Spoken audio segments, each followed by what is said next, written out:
Hey, look who I found here at GDC 2017. This is Josh Nilsson. He is the co-founder and CEO of Eastside Games. I guess I could have just caught up with you in Vancouver, Probably. but it's more fun here, right? It's exciting, it's electric here on the streets of San Francisco. How many GDCs have you been to? Probably about 8. 8? Yeah. What was the reason to come here the first time? Why did you need to get down to GDC?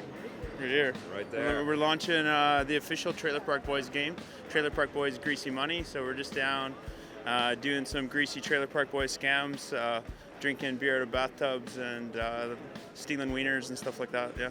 You're actually physically doing that stuff, or you're doing that virtually in your game?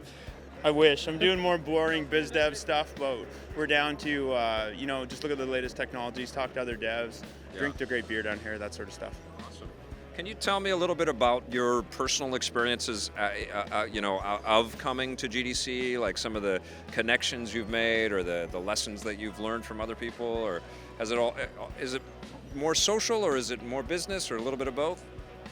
It's pretty unique. It's unlike anything I've really ever done. It's you come down here, you got to stay hydrated. You got to make sure you don't go to too many parties, and anyone that makes games from big to small, you'll bump into them at a party. So it's a really unique event that we try to make down every year. This year, I think we have 8 people down, and a lot of people from our studio. We're about 70 people now.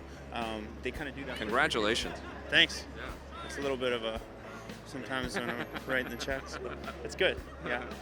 That's awesome. And how much have you seen, the business evolve, and I guess include the sort of mobile stuff and the VR stuff, over the last 8 years, the last handful of years that you've been coming? Yeah, it's a complete flip. So on the show floor now, there's everything from VR tech to mobile to like traditional games. I think it's great. Like, we actually pivoted a bit, and we're making games for older demographics. So moms and dads are making casual games that you could play with one hand, or games that you're supposed to be playing while you're at school or at work. And so I came from the core games, and now I'm making these games. And what's great about games is there's a market for everyone. We're gonna no longer have this title of like, I'm a gamer. It's gonna be like, I just play games. You never really meet anyone and say, I'm a TVer. I mean, maybe you do because you're a TV celebrity, but I never meet anyone that's like, I'm just really into TV, man. No, I never hear I'm a movieer or I'm a musicer, and it is weird with gaming, that sort of badge of honor. On the development side, though, is it as creatively rewarding to build something that has a pretty simple input kind of mechanism as it is to build a huge real-time strategy game? It's different, but what we like about it is we can make games like that are really out there. Like, our titles are kind of almost like counterculture games, so we can make something that I think Trailer Park Boys fans will love, but we could also make something that if you never watched the Trailer Park Boys, you might think it's great too. So what's happening with mobile and why I love this space, we could just put something out there right away. We could see if it works. We could fix bugs on the fly. We can really interact with our fans like right away. Our fans consume a lot of content, and our fans help drive the vision of the games. And in traditional games, when you have these big year-long, 2-year, 3-year-long projects, it's really hard to influence what's going to go in the games. We could also react to social experiences. So if something's happening in the world, a world event, we can react really quickly to that. That's awesome. Well, you guys are obviously learning not just from the players of your existing things or as you're shipping and developing these things, but you're also learning with every product that you make. How much has Eastside kind of changed and evolved apart from growing into a bigger company? The philosophies, the way that you guys make games. Oh, so many times. We make so many mistakes, but with the mistakes, when we're staying small, like we started at studio at 12, we grew to 20, and then 40, and then 50, and now 80. We still keep the teams really small, move really quickly, and really trying to hone in on sort of our craft. So I think with anything, it just takes a long time. I think a lot of time developers here, and that's why it's great to learn here, is they think they could come launch a game and then it's either pass or fail. It takes years of doing smaller launches to kind of learn what your audience is and what you're going to be good at, and more importantly, what you suck at. We really suck at a lot of things, so now we kind of know what we're good at, and we're going to kind of stay with that. What are you good at? What are the things that, when you kind of reflect on your company and the people that you work with, what are you proudest of? So specifically in games, I think we're really pushing the boundaries on on things like, it might be a bit boring to people outside of it, but on culture and how to change what game studios look like. Game studios don't have to be a 100% dudes. Like, we're trying to really make it more diversified. So we're trying to make games that cater to a different demographic and try to do something a little bit different. We're trying to cater to a new group of fans, and I think if we can do that, then we could find this new genre. That's awesome, and it is kind of putting it out there and seeing who shows up for this stuff. But I guess now with mobile, a little less so with Facebook, but now they have these HTML5 games and stuff, so maybe Facebook again soon. But it feels like these platforms are really able to access just a mass audience out there in a way that the traditional game scene really couldn't before, right?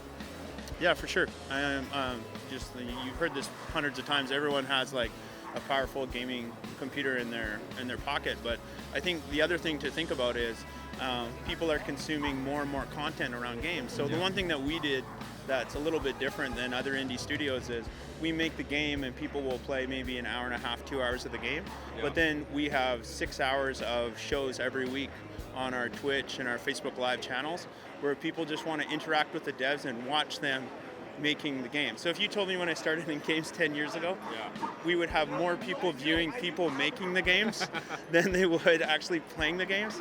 That's mind-blowing, and it's also pretty awesome. Well, that's, I mean, one of the major things that I think has occurred over the last 15 years or 20 years is that it's not just a faceless industry. There are people behind these things, and it is really cool, all these different platforms to be able to access developers like yourself. Take us through the evolution of the titles at Eastside. What was the first game that sort of set you guys in motion? So we did a whole bunch of casual games, and we kind of had our start like everyone else, where it was the last game, and we put it out, and I think we were on 25 games that didn't make money. Yeah. And then we put our game out, and our big game is Pot Farm. Yeah. So it got like almost 400,000 or 500,000 players in a day. We don't really know because the servers broke, but people were still installing it and telling other people to play just because they wanted to hold their place in line. And we kind of grew off that, and then no pun intended. and we built Pot Farm. We built some other games, some strategy games, and then we went back to casual, and we figured casual there was a space for us. So what we're really good at is making really kooky, really funny games. So I think that's where our strategy is. So if you like Workaholics, Ren and Stimpy, anything like that, you're gonna like our games. If you like to laugh when you play games, or you want to hold up your phone and be like, oh my God, I can't believe they did this. That's our genre. So you have Pot Farm and you have the Trailer Park Boys game that's not shipped yet. It's coming soon, right? Everybody's tapping their feet, looking at their watches, wondering when this is going to be out there. But what other titles have you got in your catalog? And please tell us one that you are proud of that you think hasn't had enough attention that people should go out and find and play.